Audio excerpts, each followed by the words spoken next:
No debía estar aquí.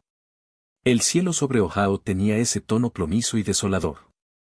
Aparece al final del invierno, como si la tristeza hubiera consumido la vitalidad del mundo. Aparqué en el estacionamiento del hospital y me quedé sentada un largo rato, mis dedos aferrados al volante. En el asiento del copiloto, una carpeta de color manila rebosante de documentos, números de identificación del seguro, formularios de contacto de emergencia, una lista de medicamentos que había actualizado el mes pasado y documentos para las 2 personas que una vez me llamaron hija.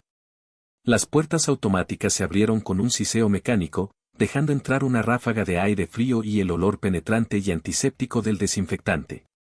En la recepción, una enfermera hojeó un portapapeles y dijo, Habitación 4. Están estables, pero necesitamos a alguien que firme las autorizaciones. No preguntó quién era yo. Mi nombre estaba en los registros. Esa siempre había sido la ironía. Llamé a la puerta una vez, por costumbre, antes de entrar. La habitación estaba silenciosa, salvo por el zumbido bajo de las máquinas y el suave pitido de un monitor cardíaco. Mi madre yacía en la cama más cercana a la puerta, parecía más pequeña de lo que recordaba. Se movió al oír mis pasos y abrió los ojos. Tardó 3 segundos en reconocerme. Luego frunció el ceño. Rachel, ¿qué haces aquí? Lo dijo como si fuera una extraña que se hubiera perdido por el camino. No respondí de inmediato. Mis ojos se dirigieron a la otra cama. Mi padre, inconsciente, pálido, conectado a una línea de goteros intravenosos. Su rostro había envejecido de maneras que no estaba preparada para ver. Coloqué la carpeta sobre la pequeña mesita de noche entre sus camas. Mi voz, cuando finalmente salió, era firme. El hospital llamó. Todavía estoy en sus archivos como contacto de emergencia. La observé procesar esa información. Ni una disculpa, ni agradecimiento, solo confusión, como si no se le hubiera ocurrido que yo todavía era localizable. Di un paso más cerca, luego otro, hasta que pude ver la línea de punto cerca de su sien. Su voz era débil, pero la mía no. La última vez que supe algo de ustedes dos fue hace 3 años, el día que me casé. Apartó la mirada. Yo no me detuve. Me enviaron un correo electrónico esa mañana. Dijeron que tenías una terrible migraña y no podías levantarte de la cama. No llamaste. No preguntaste cómo fue todo. Ni una tarjeta, ni una explicación. Esperé un momento, luego añadí más suavemente, siempre me he preguntado cuánto duró ese dolor de cabeza, porque nunca lo volvieron a mencionar. Ella no respondió, solo cerró los ojos como si pudiera expulsarme de la habitación con el pensamiento. Así que, volví a la mesa, abrí la carpeta y saqué los documentos, cobertura del seguro, detalles de la facturación, autorizaciones de tratamiento. Firmé donde necesitaban firmas, actualicé su historial de prescripciones y revisé el formulario de consentimiento. No estoy aquí para discutir, dije. Estoy aquí porque todavía estoy en su archivo. Eso es todo. Entonces hice una pausa, miré hacia atrás una vez antes de dirigirme a la puerta. No se preocupen, no me quedaré mucho tiempo, y dejé la carpeta manila cuidadosamente cerrada detrás de mí. Fuera de la habitación, el pasillo se sentía más frío, pero no por el clima, sino porque sabía que no debía estar allí. No a los ojos de ellos, no después de la forma en que me habían borrado. Y, sin embargo, cuando necesitaban a alguien, a cualquiera, yo seguía siendo el nombre que habían dejado atrás. Eligieron a alguien más en lugar de mí. Una semana antes de mi boda, llamé a mi madre. Todavía recuerdo lo esperanzada que sonaba, como una niña invitando a sus padres a la obra de la escuela. Estaba de pie en el pequeño dormitorio que compartía con Malik en nuestro apartamento de Columbus, con el vestido colgado de la puerta del armario detrás de mí. Apenas podía contener mi emoción. Mamá, dije, prácticamente brillando a través del teléfono. The dress hung in my closet, back from the alterations, and I felt a nervous flutter in my stomach. It was simple, yes, maybe even understated, but I desperately hoped, she would like it. Malik and I had found the perfect spot in Sarah's backyard, tucked right against the rose trellis, a cascade of fragrant blooms framing where we would say our vows. It was small, intimate, exactly what we wanted. But silence crackled on the other end of the phone line. He stumbled on, rushing to fill the void of her quiet disapproval. "We saved seats up front, Mom, just for you and Dad." "I know it's short notice," I added, my voice wavering slightly, "but it would truly mean the world to me if you were there." She paused, a beat too long, then spoke in a tone so devoid of warmth it felt like an icy wind blowing through the room. "It's a busy time of year, Rachel. The church, the women's fellowship, there are events." "But you sent the invitation, didn't you?" I clung to the pretense, the flimsy shield against the truth I didn't want to face. "I mailed it a month ago." "Yes, I received it," she replied. That was it. That was all she said. He ended the call a few minutes later, her detached voice echoing in my head, a constant, chilling reminder. "No, I'm happy for you, no congratulations, just the quiet, definitive click of a closing door." Despite it all, a tiny ember of hope refused to be extinguished. The night before the wedding, I carefully placed a small gift in a crisp white box, a hand-carved wooden picture frame, delicately etched with the words "Mom and Dad, thank you for walking me to this day."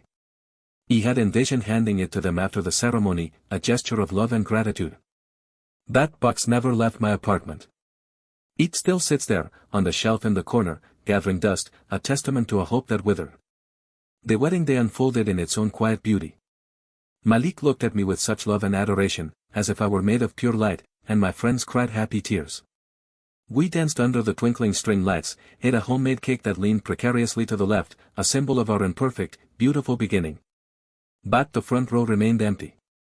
There was no one there to proudly proclaim, "That's our daughter." 2 weeks later, I posted a single photograph on Facebook, a candid shot of Malik and me laughing as we cut the cake. I didn't tag anyone. I didn't write a lengthy, sentimental caption, just one word, "married finally." That evening, my mother called. It was the first time I had heard her voice since sending out the invitations. She didn't offer congratulations, didn't ask how the day had gone. Instead, she delivered a cold, calculated blow. "You really thought that was a wedding?" Then, I heard my father's voice in the background, laced with a dry, cutting amusement. "We expected better from you." He remained silent, absorbing the words like shards of glass. In that moment, the full weight of their rejection crashed down on me. They hadn't simply chosen not to attend the ceremony. They had erased it, iras asterisco me asterisco, from their lives. I didn't retaliate. He didn't seek revenge. He simply disappeared. After that phone call, I didn't block their number. I didn't post cryptic, passive-aggressive quotes online or burn bridges in dramatic fashion. He just quietly stepped back, creating distance between us. I stopped sending holiday cards, stopped compulsively checking to see if they had finally liked one of my posts, stopped nurturing the persistent, aching hope for their acceptance. But I didn't completely sever the ties. Their Medicare plans were still linked to the insurance group I managed through my job, a silent, unseen act of consideration I never explained to anyone, not even Malik.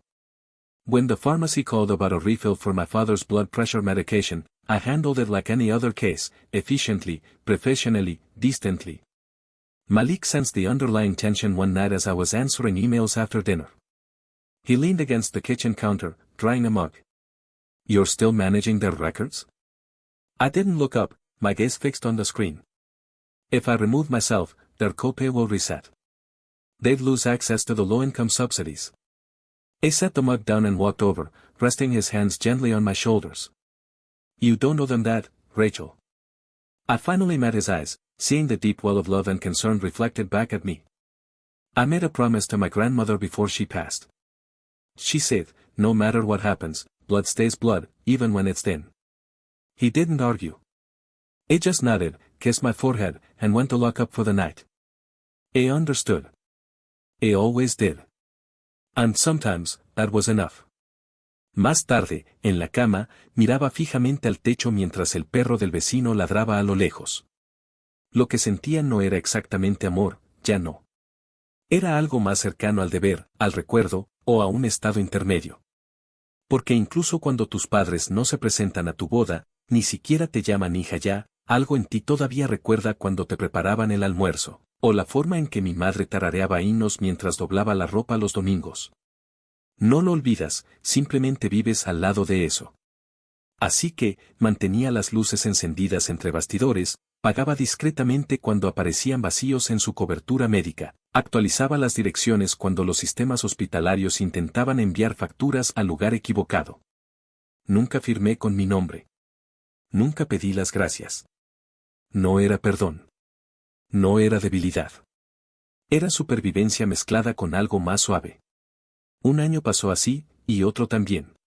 De vez en cuando, Malik me miraba cuando recibíamos correo del seguro con sus nombres, su expresión entre la preocupación y el asombro. Eres la única persona que conozco, me dijo una vez, que ayuda a gente que pretende que no existes. Sonreí, pero no porque me hiciera sentir bien. Pueden olvidarme todo lo que quieran, dije. Pero yo me recuerdo a mí misma. No fui invitada, pero no pudieron impedírmelo. La siguiente vez que los vi cara a cara fue cuando el hospital volvió a llamar, un accidente de coche, leve, dijeron, pero ambos fueron ingresados para observación durante la noche. Yo seguía figurando como su contacto de emergencia. Ese detalle no había cambiado, no porque hubieran elegido dejarme ahí, sino porque sospechaba que simplemente se habían olvidado de eliminarme. No me apresuré. Conduje la hora hasta el hospital después de que terminara mi turno, aparqué y me quedé sentada en el estacionamiento hasta que el sol bajó lo suficiente como para ensombrecer la entrada. No era una visita. Era una notificación. Entré, presenté el papeleo necesario en la estación de enfermeras y pedí que actualizaran sus archivos con la información actual del seguro, trámite rutinario, mecánico. Pero había traído algo más conmigo, no por sentimentalismo, sino por claridad, un sobresellado.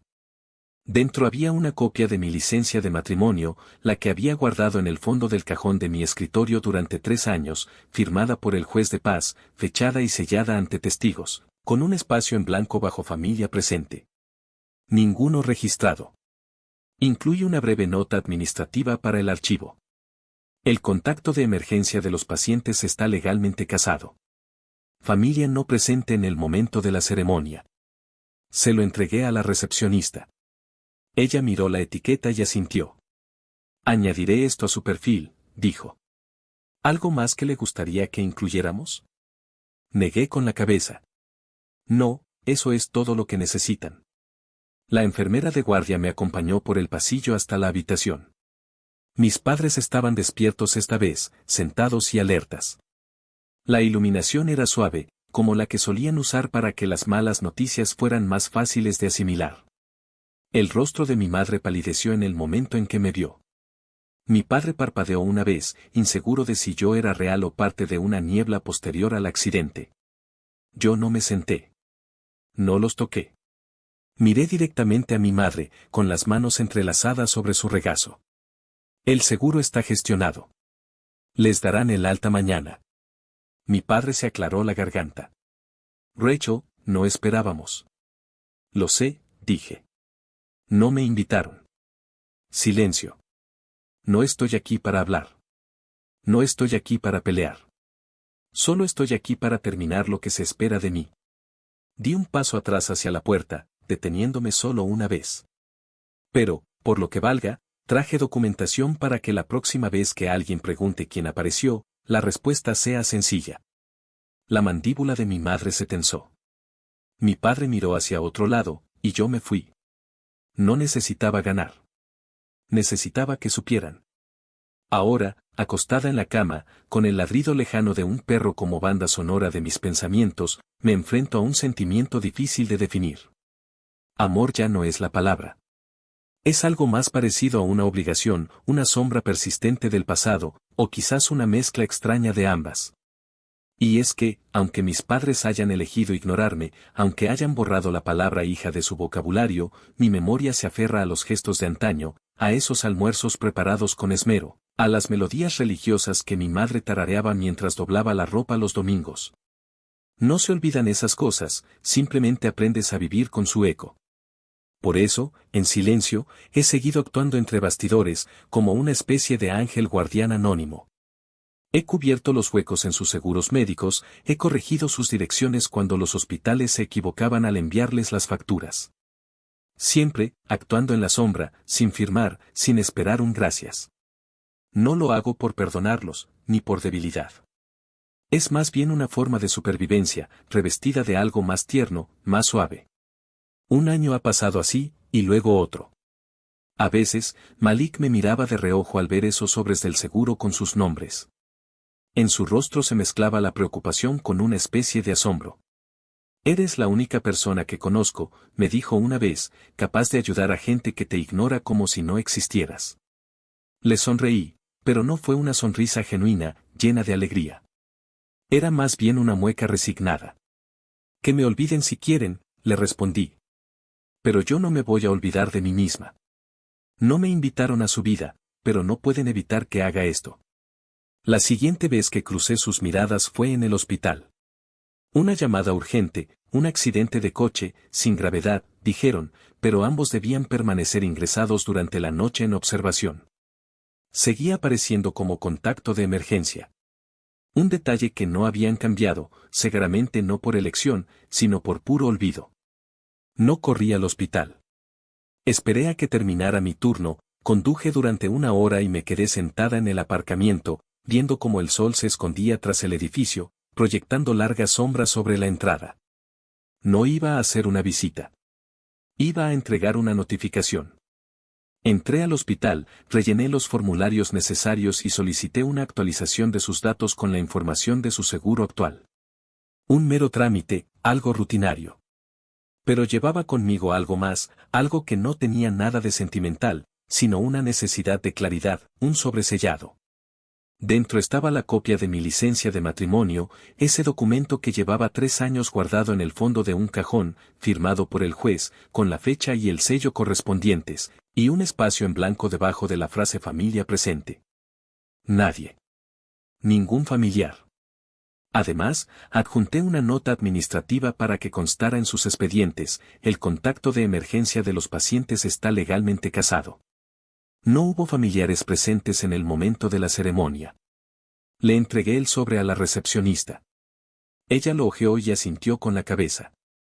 Añadiré esto a su historial, me dijo. ¿Necesita algo más? Negué con la cabeza. No, eso es todo lo que necesitan saber.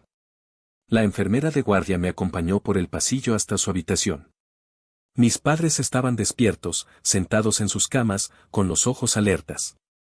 La luz era tenue, suave, como la que se usa para suavizar las malas noticias. El rostro de mi madre palideció en cuanto me vio. Mi padre parpadeó, como si no estuviera seguro de si yo era real o una simple alucinación provocada por el accidente. No me senté.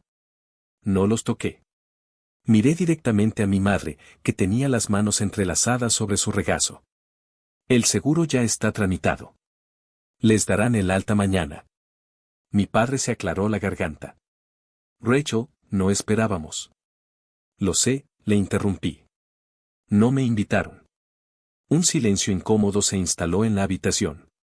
No he venido a hablar. No he venido a discutir. Solo he venido a hacer lo que se espera de mí. Di un paso hacia atrás, en dirección a la puerta, y me detuve justo antes de salir.